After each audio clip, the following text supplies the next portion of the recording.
मैं चाहता हूं कि आप समय बहुत है, अभी कहीं नहीं जाना, टेस्टमनी सुनेंगे, हम गवाही सुनेंगे कि हमारा प्रभु यीशु मसीह गवाही है कि हमारा परमेश्वर जिंदा है।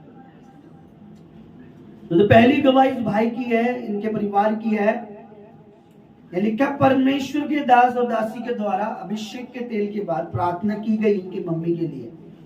उन्हें कोरोना की शिकायत बताई गई थी कि इनकी रिपोर्ट कराओ, क्योंकि उनको चेस्ट में उनको प्रॉब्लम हो रही थी और जो जो लक्षण कोरोना के होते हैं वो हो रहे थे।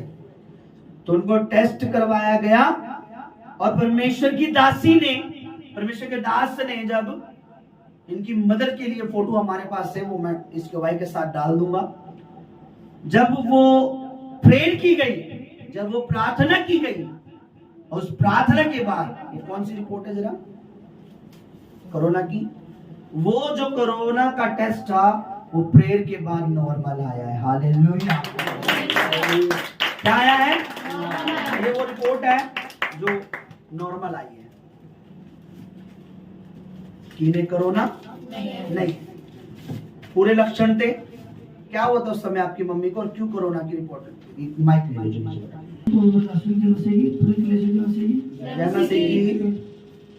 क्या हुआ था बताइए, आप अपना नाम बताओ और अपनी मम्मी का क्या हुआ था आपकी मम्मी को, क्यों कोरोना की ये रिपोर्ट, क्यों आपको? मेरा मम्मी था कोटला से था, मेरी मम्मी कुछ टाइम से बीमार थी, उनके डिप्रेशन में ना बलगम दम गया था, बहुत ज्यादा चेस्ट में प्रॉब्लम हो रही थी। तो डॉक्टर ने कहा था टेस्ट कोरोना की शिकायत हो सकती है। हाँ। तो मैंने टेस्ट करवाया, एक पास आए थे घर पे। हाँ। तो उसमें लिखा अनॉइंटिंग ऑयल के साथ आपकी मम्मी ने प्रार्थना हुई, प्रार्थना करी थी। हाँ। पास नहीं कहा था कोई रिपोर्ट सब नॉर्मल है कि सब ठीक होगा। हाँ।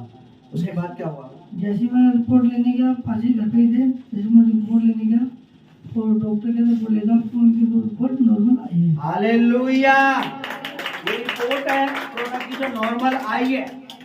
डॉक्टर ने कहा एक शिकायत है, क्योंकि इनके टेस्ट कराओ, क्योंकि जो लक्षण है, जो हो रहा है चेस्ट में, जो प्रॉब्लम हो रही है वो कोरोना हो सकता है। लेकिन परमेश्वर की सामर्थ के द्वारा परमेश्वर को महिमा मिले, परमेश्वर के दास ने, परमेश्वर की दासी ने जब अनॉइंटिंग ऑयल के द्वारा उनकी चेस्ट पे, वो अभी भी वो प्रेयर क्लिप है हमारे पास, उनके ऊपर जब प्रेयर हुई तो परमेश्वर ने क्या करा? अद्भुत काम किया और इनकी मम्मी को क्या दिया? चंगाई दी। और ये रिपोर्ट नॉर्मल है। तारीफ करो परमेश्वर की जोर से, बोलो हमारा प्रभु जिंदा है। शैतान इनकी एक और बड़ी गवाही है कि इनकी मम्मी की एक और रिपोर्ट, उनके बाद जब कोरोना की नहीं आई तो इनकी मम्मी को बड़ी भयानक, बड़ी टीबी की शिकायत बोला गया था कि एक और बड़ी रिपोर्ट आएगी। फाइनली इन्हें पता लगा किस स्टेट की प्रॉब्लम है, कितनी ज्यादा है, क्या है। इसमें लिखा है कि परमेश्वर के दास ने प्रार्थना की और सामर्थी वर्ड बोले कि वो दूसरी जो सेकंड रिपोर्ट है, जो 25 दिन में आनी थी, वो नॉर्मल आएगी। बताइए। और उसमें लिखा वो रिपोर्ट थी, वो टीबी की शिकायत बता दी मम्मी को। तो हम दूसरी रिपोर्ट का है वाली जो सेकंड बोली थी करने के लिए, 25 दिन वाली, चेक करके।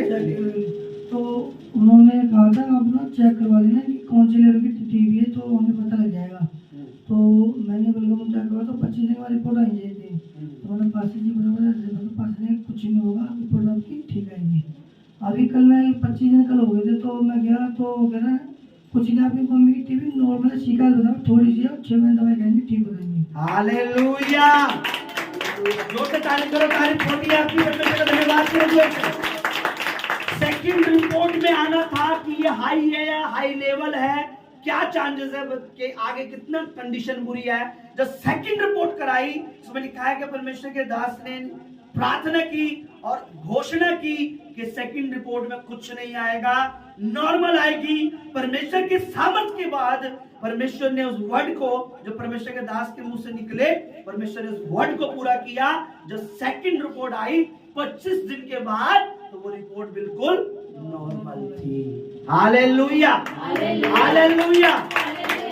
हमारा प्रभु, हालेलुया। ऐसे परमेश्वर काम करता है। देखिए इनकी एक तीसरी और गवाही है कि अब इनकी और इनकी मिसेस की, इनकी पत्नी की डॉक्टर ने जांच बोली थी, कुछ एक्सरे कुछ है, बोला था कि आप दोनों भी अपने लिए करवाइए। डॉक्टर ने कहा था, इसमें लिखा, एक मिनट, इसमें लिखा है कि जब इन दोनों ने अपनी रिपोर्ट कराई तो उन्होंने परमेश्वर के दास से बात की और कहा कि परमेश्वर के दास से कि हमारे लिए प्रार्थना के लिए कि हमारे लिए रिपोर्ट कराने को कहा है। तो मैंने कहा परमेश्वर के दास की सामर्थ्य, मुख से निकले सामर्थ्य वर्ड के द्वारा परमेश्वर के दास ने कहा कि आपके दोनों की रिपोर्ट नॉर्मल है, किसी का पता नहीं, आप जाके जांच कराओ, आपकी दोनों रिपोर्ट नॉर्मल आएगी। और लिखा है वो पूरी दोनों रिपोर्ट नॉर्मल आई। हालेलुया। वो रिपोर्ट दिखाइए, करवाइए आपने दोनों अपनी। ठीक, बताइए क्या बोला था आपको डॉक्टर ने, आप दोनों? डॉक्टर ने कहा था आप ना मम्मी साथ रहते हो तो आपको भी इन्फेक्शन हो जाएंगे, तो आप ना अपना टेस्ट करवाना, मतलब एक्सरे करवाना, आपकी छाती में देखना पड़ेगा, तो क्योंकि एक महीने में टेस्ट करना पड़ता है कि वो मम्मी साथ रहते हैं इन्फेक्शन हो जाएगा। तो मैंने पास अपना एक्सरे करवाना है। तो पास ने कहा आपको कुछ नहीं होगा, आप जाओ, आपकी रिपोर्ट नॉर्मल आएगी, बिंदास जाओ। मैं सुबह गया, टेस्ट वेस्ट करवाया, हुआ एक्सरा, फिर उसने बोला 1-2 दिन के बाद आना रिपोर्ट लेने। तो हम रिपोर्ट लेने गए तो डॉक्टर के पास गए, कि आपकी रिपोर्ट आई, तो कह रहा आपकी दोनों की रिपोर्ट ठीक है, बस आपको एक गोली खानी पड़ेगी तो आपको इन्फेक्शन ना हो। हालेलुया। रिपोर्ट बिल्कुल नॉर्मल है, बिल्कुल ठीक है, बिल्कुल दोनों की रिपोर्ट में कुछ नहीं है। तारीफ करो परमेश्वर की। हालेलुया। देखिए परमेश्वर के एक नहीं, 2 नहीं, 3 बार, एक रिपोर्ट कोरोना की नॉर्मल, प्रेयर की बोला नॉर्मल, दूसरी रिपोर्ट कहा प्रार्थना की नॉर्मल, तीसरी बार इन्होंने कहा पास्टर जी अब हमारी भी रिपोर्टें हैं, कहा प्रार्थना भी नहीं की, कहा परमेश्वर नॉर्मल आएगी, टेंशन मत लो। परमेश्वर ने उस वर्ड का, परमेश्वर ने अपने दास की बात का आदर रखा। और जब इन दोनों ने टेस्ट किया, दोनों पति पत्नी की रिपोर्ट, तारीफ करो परमेश्वर की। इनकी चौथी बड़ी गवाही है तो परमेश्वर के सामर्थ्य के द्वारा परमेश्वर ने बीते दिनों इनको दुर्घटना से, मृत्यु से बचाया। क्या हुआ आपके साथ, बताइए जरा। ये शुक्रवार को भवन आने की कर रहा था, तो मैं 7:30 बजे निकल रहा था वहाँ से। तो उस टाइम जब मैंने तो हेलमेट का ना वो लगा रहता है लोग, मेरे पास से एक दिन मैं पास से कहा था इन लोग को ध्यान नहीं लगता, पीछे लगता है, तो मैंने उनकी बात ध्यान नहीं दी। तो मैंने कहा था कि लोग को हटा दो, इसे पीछे लगा दो, और उन्होंने ध्यान नहीं दिया। हाँ, मैंने ध्यान नहीं दिया। तो कल मैं शुक्रवार को भवन के लिए निकल रहा था, 7:30 हो गए, जाके आधे घंटे में पहुंच जाऊंगा। मैं लाजपत नगर में था, तो वहाँ से निकला, मैंने अपनी गाड़ी में कपड़ा वपड़ा निकला, जैसे मोड़ आया तब तो कुछ नहीं हुआ, मैं तेज बाइक चला रहा, मोड़ आया ना एक बार, तो मेरा लॉक था ना स्टैंड, वो हेलमेट वाला वो टायर के नीचे आ गया, टायर के नीचे फंस गया। जो फंसा तो बाइक ना मुड़ती चली, सीधी नहीं हुई, तेज थी, 40-45 की स्पीड गई थी बाइक की। उसके बाद क्या हुआ आपका? उसके बाद एकदम जो ड्राइवर होता ना सर्विस रोड, उसमें पत्थर होते हैं, तो पत्थर में गाड़ी लगी, मैं गिरा सेट को, वो तो प्रभु जीवा से बच गया, हेलमेट पहना था। सर पे भी चोट आई? सर पे भी चोट आई, दिखाओ सर पे चोट आई मेरे, ये चोट आई आपके हाथों में? हाथों पे ये चोट। अच्छा, पैर पे भी आई है? पैर पे भी। तो प्रभु की तरफ से मेरे को कुछ नहीं हुआ एकदम। और पैर का दिखाओ, पैर पे कितना है, क्या है? ठीक है। इतनी दुर्घटना बचा है, मेरे हाथ पाँव में कुछ नहीं हुआ, बस खरोच है होने को, तो मेरे ना वो पत्थर था वो मेरे हेलमेट में लगा यहाँ पे, तो हेलमेट से ही मुझे थोड़ा बच गया। तो प्रभु ने इतना दुआ करा, परमेश्वर ने एक दुर्घटना से बचाया, इतनी दुर्घटना बचाया, मेरे को कुछ नहीं, खरोच आई है, हाथ पाँव में टूट सकते हैं, कुछ भी हो सकता है। हालेलुया। अच्छा देखिए, परमेश्वर की सामर्थ्य परमेश्वर ने बचाया है। अगर किसी को कोई और होता जो परमेश्वर के अभिषेक के नीचे नहीं चलते, उनके साथ घटना तो होती है, लेकिन हॉस्पिटल, कई बार ऐसी दुर्घटनाओं में आईसीयू में भी, कई बार मृत्यु का भी, कई बार हाथ पैर टूट जाते हैं, कई बार। इसलिए कहते हैं कि अनॉइंटेड चर्च के साथ, अभिषेकित चर्च के साथ, मसीह के नीचे रहना बहुत, अनॉइंटिंग के नीचे रहना बहुत जरूरी है। तारीफ करो परमेश्वर की। परमेश्वर ने इतनी बड़ी दुर्घटना से बचाया है। अगर हो सकता था कोई गाड़ी आ रही होती या कुछ ऐसा होता, अगर गाड़ी गिरती इनको मार देती या इन पे टकराव हो जाता या इनके द्वारा किसी और को लग जाती, कुछ भी हो सकता था, लेकिन परमेश्वर ने एक बड़ी दुर्घटना से बचा लिया है। हालेलुया। कभी भी परमेश्वर के दास की बात को हल्के में ना ले। छोटी से छोटी बात, कई बार मैं किसी घर, परमेश्वर आत्मा मुझे अगुवाई करता है, इस चीज को यहाँ से हटा दो, इस चीज को यहाँ से हटा दो, और मुझे नॉर्मली ले लेते हैं, अरे यार ये तो हमारे घर की सेटिंग खराब कर देंगे। लेकिन जब घटना होती है तो पता लगता है कि परमेश्वर के दास ने क्यों कहा था। मैंने नहीं कहा था इसको यहाँ से हटाओ, से पीछे लगा दो। इसलिए परमेश्वर के दासों की बातें मानना बहुत जरूरी है। तारीफ करो इन गवाहियों के लिए, प्रभु की महिमा करो। ये जिंदा गवाही, ये सारी रिपोर्टें हैं। परमेश्वर हमारा प्रभु जीवित है। विश्वास करो, परमेश्वर में चलो, परमेश्वर में बैठो, परमेश्वर में बो, परमेश्वर के नबियों की बातों की प्रतीति करो। परमेश्वर तुम्हारे साथ रहेगा, परमेश्वर तुम्हें बढ़ाएगा और आने वाली विपत्तियों से बचाएगा। Hallelujah, hallelujah, hallelujah. उठाइए जरा, तारीफ कीजिए, जोर से तारीफ कीजिए। याद रखिए चर्च, बोलो मुंह से, और हमें बहुत कुछ देना, पर लोगों को क्या लगता है परमेश्वर हम, पर जब हम लोग पहले अन्य जाति थे, बहुत कुछ भार देते थे, तब भी हमें लगता था हम दे रहे हैं, चढ़ावा चढ़ा रहे हैं, तो यहाँ से हमें मिलता है। आज जहां से मिलता है वहां हमें लगता है कि हमसे ले रहे हैं, जहां से नहीं मिलता था वहां से हमें लगता था ये हमें देते हैं। वहां तो हम तेल भी, दूध भी, मक्खन भी, घी भी, देसी घी का डब्बा भी, ये भी, वो भी, सब कुछ चढ़ाते थे। वहां क्या लगता था हमसे यहाँ से मिलता है, लेकिन जहां से मिलता है आज यहाँ देने में क्या लगता है यहाँ से लिया जाता है। परमेश्वर हमें बहुत कुछ देना चाहता है, परमेश्वर हमें बहुत कुछ देना चाहता है, वो लेना नहीं चाहता। हालेलुया। ये सारी रिपोर्टें अगर नॉर्मल नहीं आती, अगर ये सारी विपत्तियां आ जाती, अगर दुर्घटना के समय अगर उन्हें कुछ बड़ी मेजर प्रॉब्लम आ जाती, सर में कुछ अंदर ज्यादा लग जाती, या सिटी स्कैन या कुछ करवाना पड़ता है, दिमाग का इलाज करना पड़ता है, कुछ भी होता, उसमें क्या होता, सारी बातों में क्या होता है, पैसे का नुकसान। इसीलिए लोगों को आज दशवांश की बीज का मतलब नहीं पता, टाइथ का। उन्हें लगता है 10% दे रहे, 10% आप दे नहीं रहे, 10% नहीं 100% आप गारंटी ले रहे। परमेश्वर कहता अब मैं शैतान को घुड़कूंगा जो तुम्हारी कमाई को खराब। दशवांश गारंटी, दशवांश आदर, दशवांश विश्वास। मैं आपको कह रहा हूं 10 साल भी लोग चर्च में रहते हैं तो भी टाइट नहीं होते, क्योंकि उन्हें बिलीव नहीं होता परमेश्वर ले रहा नहीं है, परमेश्वर को देना चाहता है। मैं रियल बता रहा हूं।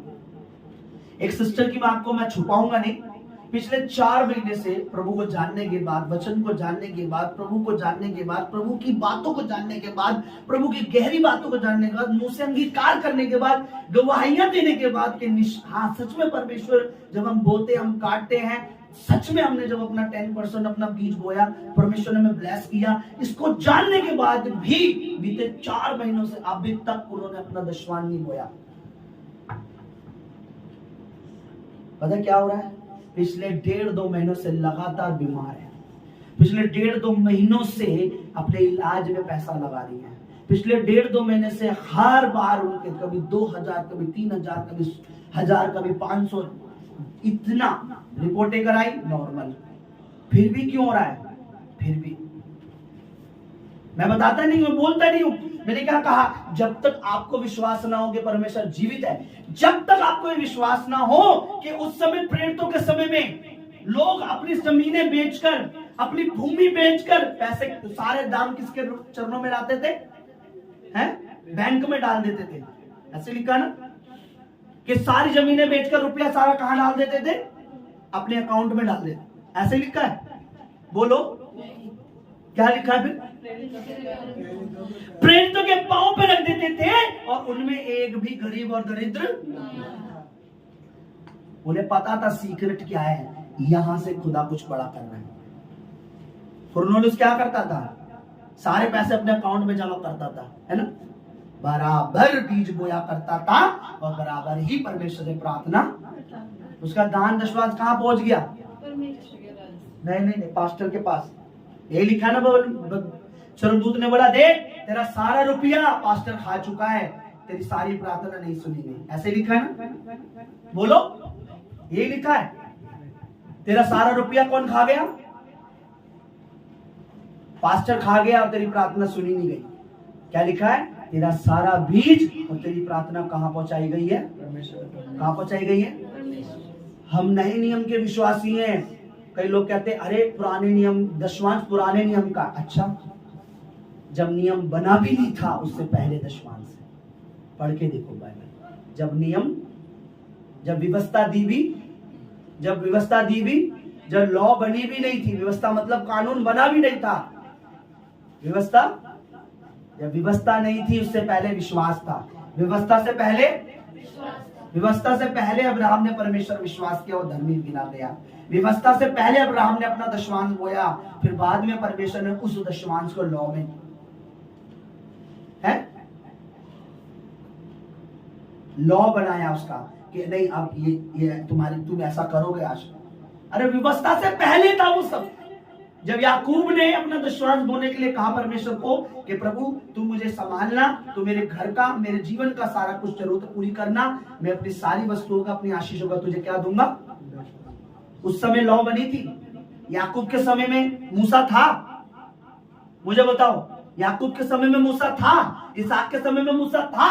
अब्राहम के समय में मूसा था? नहीं था।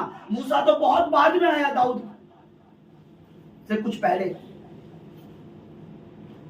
तब कानून बना। आज क्या कहते हैं? व्यवस्था। ये तो जो दशमांश का प्रचार करते हैं, ये तो व्यवस्था सिखा रहे हैं। व्यवस्था नहीं सिखा रहे हैं, जो व्यवस्था में बाद में डाला गया, पहले से चल रहा, वो सिखा रहे हैं। हालेलुया। विश्वास व्यवस्था से पहले था कि नहीं था? बताइए। नूह ने विश्वास नहीं किया, उस समय व्यवस्था थी? कोई पुराना नियम था? उस समय। अब्राहम ने जब किया तो उस समय पुराना नियम था? इसहाक के समय था? यूसुफ के समय था? याकूब के समय था? नहीं था। मूसा तक कोई पुराना नियम था? नहीं था। मूसा ने बाद में 4 किताबें, जो 5 किताबें उत्पत्ति और बाद में लिखी है ये, पर पहले क्या था? विश्वास था। बोलो। तो लोग जो बोते थे वो कैसे बोते थे? जो दशमांश देते थे कैसे बोते थे? विश्वास के द्वारा। मैं कहता हूं, आप डॉक्टर को दे दो कोई, लेकिन आप ये सोचते हो कि खुदा करता है, परमेश्वर पिता करता है, प्रभु की ओर से है, प्रभु करेगा। जब आप बोलते हो ना, आप काटते हो। Hallelujah, hallelujah, hallelujah. लोग कहते हैं नए नियम में कहीं नहीं है दशमांश के बारे में। मेरे भाई, मेरी बहन, मैं आपको बताना चाहता हूं कि नए नियम में तो पूरी सारी भूमि बेचने के बारे में है। तो क्या चर्च में हम ये सिखाएं कि अपनी पूरी जमीन बेच दो? जो 10% नहीं दे पा रहा वो पूरी जमीन बेच सकता है अपनी। अगर मैं बोलूं सरिता को अपना ऊपर वाला कमरा बेच दो भवन के लिए, तो क्या ऊपर वाला कमरा बेच देंगी? बोलो। मैं बोलूं रवि को कि भाई तुम्हारी गांव में जमीन है, प्रभु का काम करना, हमें एक सभा करानी है, मीटिंग करानी है, यहाँ पर लोग गुरु अपना वो गांव की खेत बेच दो और भवन में बो दो, क्या वो बेचेगा? लोग 10% नहीं दे पा रहे हैं, उनको खेत बोलने बेचने का प्रचार अगर हम करने लग गए, तभी जो जितने बैठो, मुझे लग रहा है फिर मैं और मेरे मिसेज आपस में प्रचार सुना करेंगे। ये यहाँ बैठी हुई करेगी, मैं इसको वचन बता रहा करूंगा, ये मुझसे आमीन बोल के रिसीव करेगी। 10% में लोग भाग जाते हैं। अगर मैं जमीन के बारे में बोलने लग जाऊं तो लोग तो निकल लेंगे। 10% में हमें लालची कह देते हैं। अगर जमीन के बारे में प्रचार करने लग जाऊं तो फिर वो लालची नहीं कहेंगे, वो तो कहेंगे अरे लालचियों का भी सरताज है। समझो मैं क्या कह रहा हूं? प्रभु कहता है छोटी शुरुआत करो। क्या करनी है? हालेलुया। आइए हम वचन के लिए थोड़ा सा, मैं चाहता हूं हम मनन करें। मैंने आज तक कभी बाइबल में नोट नहीं रखे, ऐसी कोई चीज में ना। मैंने बोला मेरे बाइबल तुम्हें बिल्कुल ऐसे मिलेगी। हाँ, बाइबल जो पद होते हैं, जो वचन होते हैं, कार्ड होते हैं बाइबल के, वो जरूर मिलते हैं। कई अपनी पूरी बाइबल को थैला बना देते हैं, अलग से थैला कैरी ना करना पड़े, बाइबल में सब कुछ रख के चलो, है ना। तो बाइबल में कई बार खोलते तो नोट भी मिलते हैं कि हमारी गुल्लक है। ऐसा मत कीजिए। मेरा कहना, अगर आपके मुंह में मैं रुमाल भी डाल दूं फिर उसके अंदर पैसे भी डाल दूं, फिर आपके मुंह में मैं और कुछ भी डाल दूं, फिर और कुछ, आपका मुंह कैसा हो जाएगा? अच्छा लगेगा? परमेश्वर का वचन जीवित है, आप उसमें सब कुछ ठूसते रहते हैं। कहीं तो पता नहीं क्या क्या चीजें रखते रहते हैं, ऐसा मत, अलग से बैग कैरी कीजिए। Hallelujah, hallelujah. इससे पहले कि हम परमेश्वर के वचन में चले, इससे पहले कि हम परमेश्वर की महिमा, प्रभु की पवित्र वाणी, प्रभु के जीवित वचन को सुने, मैं आपको बता रहा हूं, यह समय जो है ऐसा चल रहा है कि जितना परमेश्वर में रहोगे और जितना परमेश्वर आप में रहेगा, उतना ही आप और मैं बचे हुए रहेंगे। भूल जाओ कितनी भी ये स्मार्ट सिटी बन जाए, कितनी भी दिल्ली स्मार्ट हो जाए, कुछ भी संसार में बदल जाए, पर परमेश्वर का वचन कभी भी, वचन में लिखा है महामारियां होंगी, बीमारियां होंगी, अकाल होंगे, लड़ाइयां होंगी, ये होगा वो होगा, पता नहीं क्या क्या होगा, पर तुम डरना मत, इन सब का होना बहुत। डर उनको लगेगा जो परमेश्वर में नहीं है और जिनमें परमेश्वर नहीं है। आज भी लोग, अगर किसी कलीसिया में 100 लोग आ रहे हैं ना, तो 20 ही होंगे, 30 ही होंगे जो परमेश्वर का आदर करते हैं, बाकी 70 अभी भी एक्टिंग करते हैं। मन में चलता है कब पास्टर छोड़े यार, कब पास्टर बोलना बंद करें, कब घर जाके बिरयानी खाएं, कब घर जाके ये करें, अरे आज रिश्तेदार आने वाला है। सिर्फ 30 लोग होंगे जो दिल से, हृदय से, नहीं हमें परमेश्वर के लिए जाना है, आज ये दिन यहोवा ने बनाया है, आज इसमें हमें प्रभु में बैठना है, आज मेरा बच्चा प्रभु में रहे।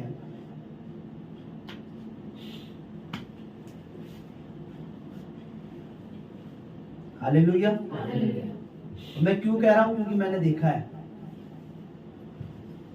जैसे प्रचार खत्म हुआ, पास्टर, अरे यार आज पास्टर जी ने 1 घंटा वैसे ही वो कर दिया, थोड़ी देर और वो कर देते, बता देते, जल्दी भेज देते।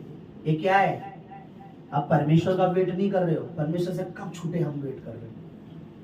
परमेश्वर का वेट करने वाले, कभी आप पुराने जमाने में अगर आप जाओगे, तब जब राजा सिंहासन पे बैठा होता था, प्रजा खड़ी हो जाती थी, फिर राजा कहता था क्या करो, बैठो। जब तक राजा नहीं खड़ा होता था प्रजा बैठी, जब राजा खड़ा हो जाता था प्रजा भी खड़ी, राजा गया तो प्रजा भी, जब तक राजा अपने महल में बैठा, बातें चल रही है, प्रजा वही है। आजकल क्या है, राजा बैठा हो प्रजा निकल जाती है, राजा जी बैठ रही है, टाइम नहीं है, घर में टाइम देना है, परिवार में टाइम देना है। राजा कहता है 2 मिनट बैठ जाओ भाई, तुम्हारे लिए कुछ बात करनी है, तुम्हारी जिंदगी के लिए बात करनी है, तुम्हारी लाइफ के लिए बात करनी है। हम सबका एक ही राजा है, हम सबका एक ही किंग है, राजाओं का राजा, प्रभुओं का प्रभु हमारा राजा है। उसका नाम क्या है?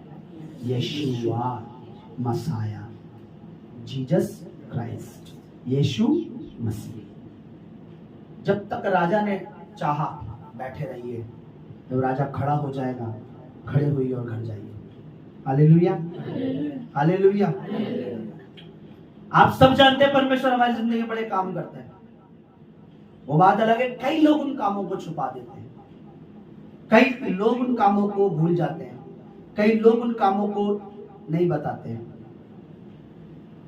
हालेलुया। गवाही के लिए लाए सारी चीजें, हाँ ठीक है। हालेलुया, गवाही क्या है मैं आपको बताता हूं। गवाही, हमारा प्रभु मृतक है लोग मानते हैं, हमारा परमेश्वर जीवित है ये हम लोग विश्वास करते हैं और मानते हैं। इसे कहते हैं गवाही, इसे कहते हैं गवाही कि हमारा परमेश्वर को क्या है? जीवित है। आपको ये लोग सिर्फ मुंह से कहते हैं, कई उसे प्रैक्टिकल करके दिखाते हैं विश्वास के द्वारा। जब प्रभु की सेवा करते हैं, प्रभु के राज्य में बोलते हैं, परमेश्वर का लोगों को गवाही देते हैं, परमेश्वर का वचन सुनते हैं, परमेश्वर का वचन मानते हैं, तो लोग प्रैक्टिकल दिखाते हैं कि हमारा परमेश्वर जीवित है। लेकिन कई लोग सिर्फ मुंह से कहते हैं जीवित है, करना नहीं है, भवन जाना नहीं है, गवाही नहीं देनी है। गवाही का मतलब है परमेश्वर जीवित है। जब गवाही किसी, देखिए बहुत से लोग यहाँ आए, एक जो मिस्टेक लोग क्या करते हैं, यहाँ ले हैंड हो रहा है, यहाँ वचन सुनाया जा रहा है, हीलिंग दिया है। मैं सिर्फ एक एग्जांपल देता हूँ ये बताने के लिए, किसी परमेश्वर के बड़े दास के बारे में बता देता हूँ या वीडियो दिखा देता हूँ। अच्छा वो क्या, वो उनके पापा हो गए, अब वो कौन हो गए? उनके लिए बड़े परमेश्वर के दास हो गए। अच्छा मैं कौन से नंबर पे आ गया? मैं दूसरे नंबर पे आ गया। अब पहले नंबर पे कौन आ गए? वो आ गए। ले हैंड किससे करवा रहा प्रभु? मेरे द्वारा। वचन किससे बात कर रहा? मेरे द्वारा। कमी घटी किसके द्वारा बता रहा? मेरे द्वारा। ब्लेसिंग की रिलीज किसके द्वारा कर रहा? मेरे द्वारा। मैंने बोला अरे यार ये तो काम ही खराब हो गया। मैं तो बस भर के लेके गया कि यहाँ की संगति देखें, यहाँ की माहौल देखें, यहाँ की सेवा देखें। जब मैं बस में बैठा तो बस खाली आ गई। समझे? मैं तो बस भर के लेके गया कहीं पर कि यहाँ की संगति देखें, यहाँ का माहौल देखें, सेवा को देखें, आदर देखे कि कैसे परमेश्वर के दास का आदर होता है, ताकि कलीसिया बस भर के जब वापस आए तो सेम आदर करे, सेम सेवा करे, सेम वचन को सुने। पर मैं जब बस में बैठा तो बस खाली आ गई, क्योंकि अब वो हमारा क्या हो गया? अब वो हमारे पापा हो गया, वो हमारे लिए परमेश्वर का दास हो गया, वो हमारे लिए अगवा हो गया। अब वीडियो भी उनकी, अब लाइक भी उनका, मैसेज भी उनका, शेयरिंग भी उनकी। अरे भाई क्या कर रहे हो आप? इसीलिए ना आज, इसीलिए कई अच्छे अभिषेकित परमेश्वर के दास ओपनली कह देते हैं जगह जगह मत जाओ, जगह जगह मत जाओ, जगह जगह यूट्यूब पे मत सुनो, सबको पास्टर मत बनाओ। क्यों? क्योंकि उनको ये डर नहीं है तुम जा रहे हो तो और नहीं आएंगे, और आएंगे। प्रभु का भवन कभी खाली होने वाला नहीं है। लेकिन उन्हें डर ये है कि एक आत्मा, एक व्यक्ति को एक आत्मिक रोटी मिली थी, ट्रेन किया गया था, इन्हें सामर्थ्य बातें सिखाई गई थी, इतना टाइम लगा था, लेकिन अभी जा रहा है, अभी चीज से अलग हो रहा है। ये ऐसी संगति में न चला जाए, ऐसे भवन में न चला जाए, ऐसे मिनिस्ट्री में न चला जाए जहां से मिलने वाला कुछ नहीं है। हालेलुया। तो अगवा एक है, परमेश्वर भी, प्रभु भी, बपतिस्मा भी एक ही है, जो प्रभु ने लिया जिस तरीके से। समझ रहे आप? अभी आप दिन भर में नेट पे कितने पास्टरों की वीडियो देखते होगे? आ जाती होगी सामने, इंस्टाग्राम पे, यूट्यूब आ जाती होगी ना? बताओ, आती नहीं आती? सब तुम्हारे पापा हैं? बोलो, अंगीकार करो, सब तुम्हारे पास्टर हैं? अब मैं बता रहा हूं कि बीज बोना जरूरी है। एक पास्टर को तुम रोज सुन रहे हो कह रहा बीज बोना जरूरी नहीं है, तो आप क्या करोगे? बताओ, बीज बोना बंद कर दोगे? उसकी सुनकर अगर बंद कर रहे हो संगति में आना, उसकी सुनकर अगर बोना बंद कर रहे हो, तो वो कौन हो गया तुम्हारे लिए? वो अगवा हो गया और तुम उसकी भेड़ होगी। तब जो उसका न्याय होगा, जो उसके साथ होगा, वो तुम्हारे साथ भी होगा। जैसा दंड उसको मिलेगा तुम्हें भी मिलेगा। उसने बोने से मना कर दिया, संगति में जाने से मना कर दिया, तुम संगति में नहीं आ रहे, बोना बंद कर दिया, तो जैसा दंड उसको मिलेगा परमेश्वर के न्याय के दिन, सेम तुम पे भी वही दंड आएगा। क्योंकि चोर अगर एक करे चोरी और उसके साथ चार उसके साथ ही जाए, तो क्या कोर्ट चारों को बरी कर देती है? नहीं, चोरी इसने की है, चारों को भेज दो घर पे। बोलो, चोर को बेशक थोड़ी ज्यादा मिले, लेकिन चार जो साथ में उनको भी सजा। वो कह नहीं, हम तो बाहर खड़े थे, ये अंदर गया, इसने लॉकर तोड़ा, इसने चोरी की, इसने माल जब्त किया, हम तो बाहर खड़े थे। पर तुम चोर के साथ तो थे ना, तो चोर के साथ तुम क्या बन गए? पवित्र जन के साथ तुम पवित्र बनोगे, आत्मिक जन के साथ आत्मिक बनोगे, आत्मिक शिक्षा के साथ आत्मिक शिक्षक बन जाओगे। हर कोई, मैं ये नहीं कहता आदर मत करो, मेरे अगुवे से ज्यादा कोई दूसरा अगवा कितना भी, चाहे उसके पास 1 करोड़ भेड़े बैठी हुई है, 10 करोड़ बैठी हुई हैं, फिर भी मेरा पास्टर, मेरा अगवा, मेरा आत्मिक पास्टर एक ही है। समझ रहे हो? जो आपके लिए प्रेयर कर रहा है, जो कह रहा है, जो ले हैंड कर रहा है, जो आपको बता रहा है। अभी जिस कहीं आप छोड़ के आए, अगर वो पास्टर, अरे पास्टर जाइए जी घर आइए, वो आया घर, उसने कुछ बता दिया, फिर आपने वही सुन लिया, फिर आपने वही समझ लिया। मैंने कभी ऐसा नहीं किया। मैंने परमेश्वर के अभिषेकित दासों ने जो कहा उसको सबसे ऊपर रखा। उसके बाद हजारों पास्टरों ने, लाखों ने कुछ भी कहा, मैंने कभी उनकी बात नहीं सुनी। मैंने कभी उनकी बात कभी नहीं सुनी, मैंने कभी ध्यान नहीं दिया उनकी बातों पर। मैंने उसी को ध्यान दिया जो परमेश्वर का अभिषेकित दास कह रहा है, जिसमें मैंने देखा परमेश्वर का आत्मा वास करता है, जिसकी टीचिंग, जिसकी बातें निस्वार्थ, बिना लालच के, जो बिना मोह के, बिना पक्षपात के, बिना किसी का मुंह देखे, उस सदाई से, सच्चाई से, ट्रू एकदम सही तरीके से प्रचार कर रहा है। मैंने उसी परमेश्वर के दास की सुनी और मैं आज भी उन्हीं की सुनना पसंद करता हूं, क्योंकि मुझे पता है ये मुझसे कुछ लेंगे नहीं, ये मुझे कुछ देंगे। लेकिन आजकल का माहौल कहता क्या है, आजकल का अगर गली में 4 चर्च है, मोहल्ले में 4 चर्च है, तो लोग दूर है, वो दूर पड़ रहा है। क्या करें, बगल में चर्च स्टार्ट हुआ है, अब क्या करें, वहां छोड़ नहीं सकते यार। पास्टर ने उस दिन पास्टर ने हमें वो बात बोली थी, मैं तो नहीं जा रहा, मुझे अच्छा नहीं लगता, मुझे अच्छा। मैं एक बात कहता हूं कि आप 1 किलोमीटर, 10 किलोमीटर, 15 किलोमीटर, 20 किलोमीटर दूर से जीवित चर्च में नहीं आ पा रहे, तो यहां से हजारों करोड़ों मीटर दूर जो स्वर्ग है, वहां कैसे जाओगे बताइए? हैं? वहां तैयारी जाने की कर रहे हो, कैसे जाओगे? वो भी तो दूर है, हैं? स्वर्ग हमारे बगल में तो नहीं है, बोलो। मंडावली में तो नहीं पड़ता स्वर्ग, लक्ष्मी नगर में तो नहीं है, त्रिलोकपुरी का अशोक नगर में तो स्वर्ग नहीं है। हाँ भाई, 20 ब्लॉक के पीछे तो स्वर्ग नहीं है, दूर है। हम वहां जाने की, इतनी दूर जाने की तैयारी कर रहे हैं, और हम क्या कर रहे हैं, हमें नजदीक चर्च चाहिए, बगल में चर्च चाहिए। उतना सुबह उठना पड़ेगा, उतना 10 किलोमीटर जाना पड़ेगा, 4 गड्डी बदलनी पड़ेगी, 5 गाड़ियां बदलने के अच्छा यही बैठ जाओ। चर्च, सावधान हो जाओ, दिमाग की बत्ती जलाओ, मेंटोस खाओ, मेंटोस दिमाग की बत्ती, परमेश्वर के वचन को अलर्ट हो जाओ। जब कभी किसी देश पे हमला होता है, या जब किसी सैनिकों को पता लगता है हमारे देश में दूसरा कंट्री हमला करने वाली है, उस देश में, उस जिस एरिया में हमला होने वाला होता है ना, उसमें एक अलार्म बजना चालू हो जाता है, सायरन कहते हैं उसे, सायरन, उस सायरन बजता है। इजराइल में सबसे ज्यादा अटैक होता है, इजराइल चारों तरफ से अपने दुश्मनों से घिरा पड़ा है, चारों तरफ से उस पे हमले होते हैं, तो उधर के नागरिकों को एक अलर्ट बता रखा है, आए दिन उस पे बम गिरता है, आए दिन उस पे गोली बारूद, आए दिन। वो तो शुक्र है परमेश्वर ने उन्हें ऐसी टेक्नोलॉजी दी है, रॉकेट आते तो हैं पर उनकी जमीन को नहीं छूते, हवा में नमस्ते करके चले जाते हैं, भाई मान के तुम्हारे साथ प्रभु है, हवा में ही नष्ट। ऐसा आयरन डोम उनका एक सिस्टम है, इजराइल का एक ऐसा पावरफुल सिस्टम है, खुदा ने उन्हें ऐसा माइंड दिया, ऐसी ताकत दी कि उन्होंने ऐसा सिस्टम बनाया कि अपने पूरे देश को एक गुबारे में कैद कर रखा है। मतलब एक ऐसी टेक्नोलॉजी है, पूरा देश ऊपर से पूरा उनका आसमान घिरा हुआ है, कोई भी रॉकेट अगर उनके, जैसे मान लीजिए ये उन्होंने आयरन डोम है, कोई रॉकेट अगर ऊपर से आता है यूं, तो ये यहीं पर खत्म हो जाता है, नीचे कंट्री पर नहीं गिरता। जैसे मान लीजिए बड़ा रॉकेट है, किसी देश ने बहुत सारे रॉकेट मार दिए, तो ये दूसरा रॉकेट से यही खत्म कर देगा, ये उनकी जमीन पर। ऐसी टेक्नोलॉजी पूरी दुनिया में किसी के पास आज तक नहीं है।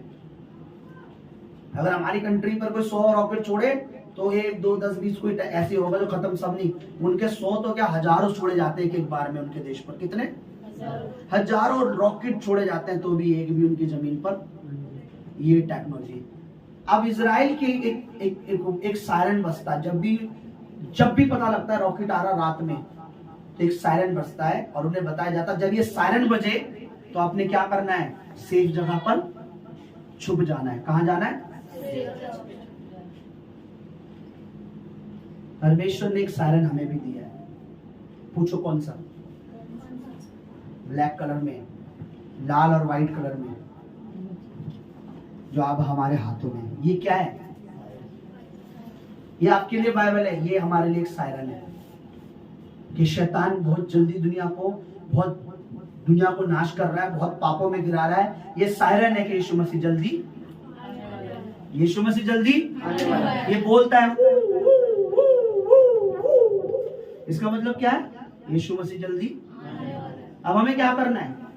पास्टर बदलना है, पास्टर पे पास्टर, चर्च पे चर्च बदलना है। ये कुछ बोले उधर चले जाओ, उधर कुछ बोले उधर चले जाओ, ये कुछ मांगे उधर चले जाओ, वो कुछ मांगे उधर चले जाओ, ये कुछ बताए इधर ना सुनो, वो कुछ बताए उधर चले जाओ। ये करना है ना हमें, है ना? फिर एक दिन यीशु मसीह कुछ बोले तो यीशु मसीह को भी छोड़ दो कि प्रभु तू भी बहुत फालतू बोलने लग गया आजकल, तेरी भी जरूरत। प्रभु का ये सायरन किस लिए पता है?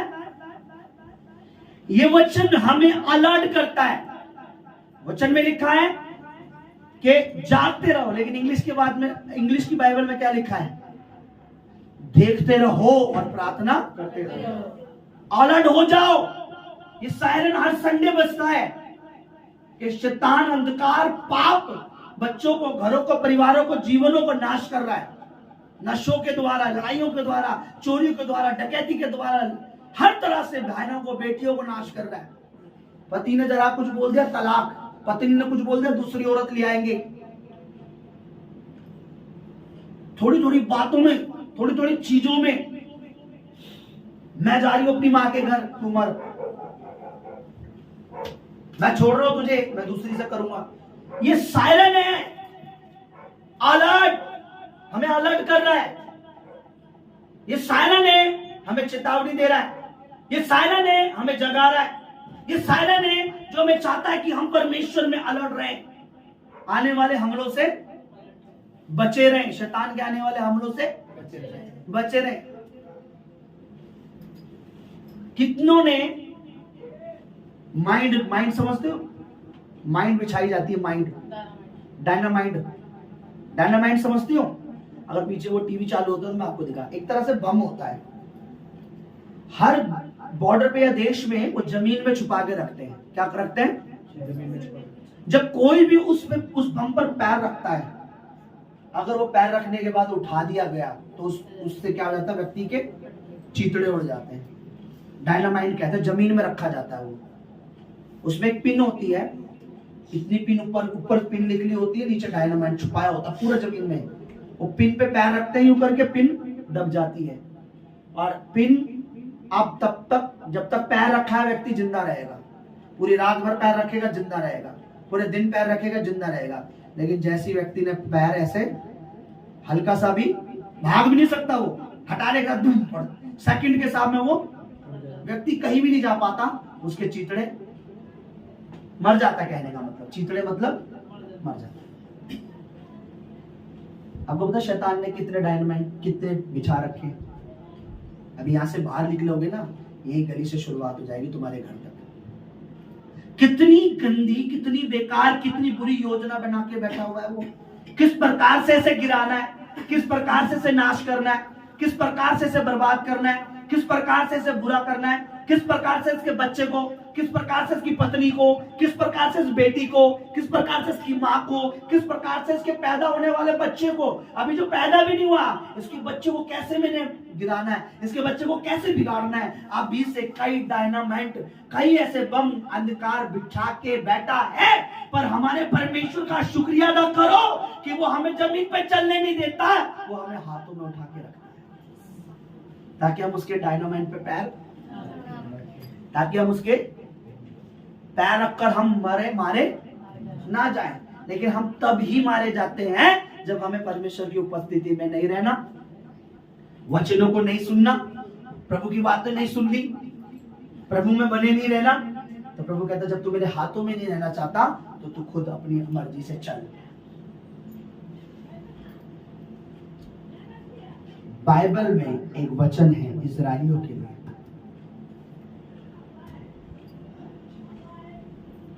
क्या वचन है पता है? परमेश्वर तुम्हें मिस्र से लेकर कनान देश तक हाथों में उठाए लिए चला। क्या? कैसे निकाल के लाया तुम्हें? ये वचन में लिखा है कि परमेश्वर ने जब तुम्हें मिस्र से निकाला और कनान देश तक पहुंचने तक पूरे मार्ग में परमेश्वर तुम्हें कैसे उठाए चला? कैसे चला? बाइबल बताते उनके पैर तक भी सूजे नहीं थे, उनके जूते तक नहीं फटे, उनके कपड़े तक नहीं फटे। समझ रहे आप कैसे उठा के चलता परमेश्वर? अरे भाई शैतान ने हर जगह प्लानिंग कर रखी है। हालेलुया। मैं क्यों बता रहा हूं? मैं भी बताऊंगा।